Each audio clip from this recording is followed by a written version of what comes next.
আসসালামু আলাইকুম গাইস, সবাই কেমন আছেন? সুলতানাস কুকিং আপনাদের স্বাগতম। তো আজকে রান্না করব ট্যাংরা মাছ। তো মাছগুলো এখানে ভালো করে কেটে ধুয়ে রাখছি। চলেন রান্নাটা শুরু করা যাক। তো এই তো কড়াইয়ে পরিমাণ মতো তেল, পেঁয়াজ, মরিচ দিয়ে দিয়েছি। তো এখন এটা হালকা করে ভেজে নেব।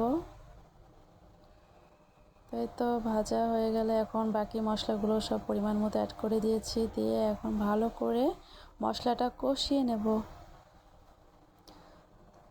তো এই তো মশলাটা কষাতে কষাতে এখন আমি এর মধ্যে টমেটো দিয়ে দেব। তো টমেটো দিয়ে একটু নাড়াচাড়া করে নেব। আমি মাছটা আজকে আলু আর পটল দিয়ে রান্না করব। তো আলু পটল জিরি করে কেটে ধুয়ে রেখেছি। তো এই তো এখন আমি আলু আর পটলটা দিয়ে দেব, দিয়ে ভালো করে কষাতে হবে।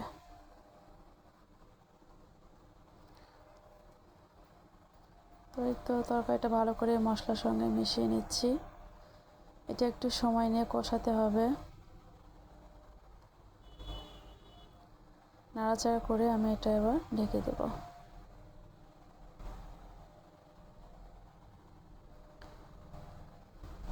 তো এটা ঢাকনা তুলে আবার এটা ভালো করে নাড়াচাড়া করে দিলাম।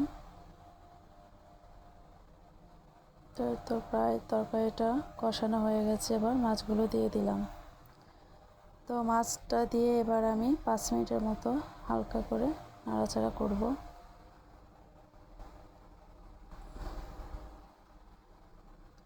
নাড়াচাড়া করা হয়ে গেলে পরিমাণ মতো পানি দিয়ে দেব। তো পরিমাণ মতো পানি দিয়ে এখন আমি এটা ঢাকা দিয়ে রেখে দেব।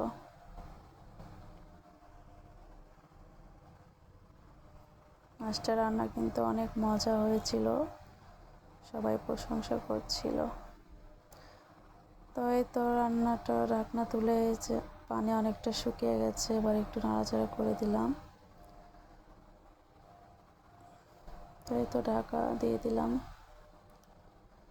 তো এই তো ঢাকনা তুলে আবার এখানে ধনে পাতা দিয়েছি।